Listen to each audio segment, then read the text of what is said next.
কি একটা বিপদে বললাম। এই করোনার জন্য গাড়ি বাসে খোলে না, ঢাকাও যাওয়া হারি না, কাম করাও হারি না। এমনি তো বউ বাচ্চা না খায় তো পইরা রয়েছে। এখন দেশের মধ্যেও কাম চলে না, যে দুই একটা কাম চলে সেই টাকা দিয়েও বউ বাচ্চার হয় না। এখন তুই কী করবো? তার সে যে আল্লাহ আমাকে যদি নিঃস্ব করে হালাইতো, মাথায় তো কাজ করে না। তার সে আল্লাহ যদি আমাকে নিঃস্ব করে হালাইলো।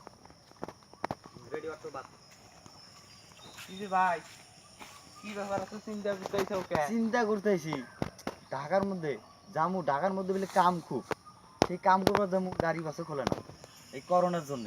এখন তো বিপদে পড়ে গেলাম। শুনতেছি যে খুলবো কয়দিন পরে, এখন তো খুলতেইছো না। এখন তো এমনি তো বউ বাচ্চা না খায় তো মরে যাইতেছি।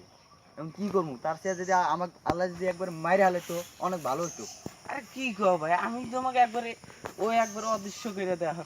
ভাই ভাই তাহলে পারো আমাকে একবার মাইরে হালে পরে কিন্তু আবার কান্দা পারবা না। না না আমি কান্দবো তুমি না। একটু খড়িবা না থুয়া তুমি, তুমি তো আবার কান্দাবার পারবা না। না না আমি আমাকে মাইরে হালাম। তুমি কান্দামু। হ্যাঁ আরে রেডি হয় বাবরে। হ্যাঁ রেডি আছি।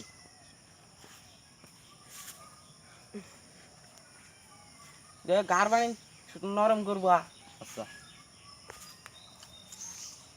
ওই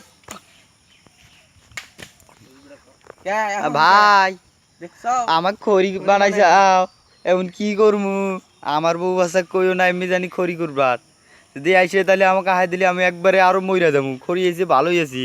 দেখলেন তো দর্শক, মানুষের টেহা না পেলে যা ইচ্ছা তাই করতেছে।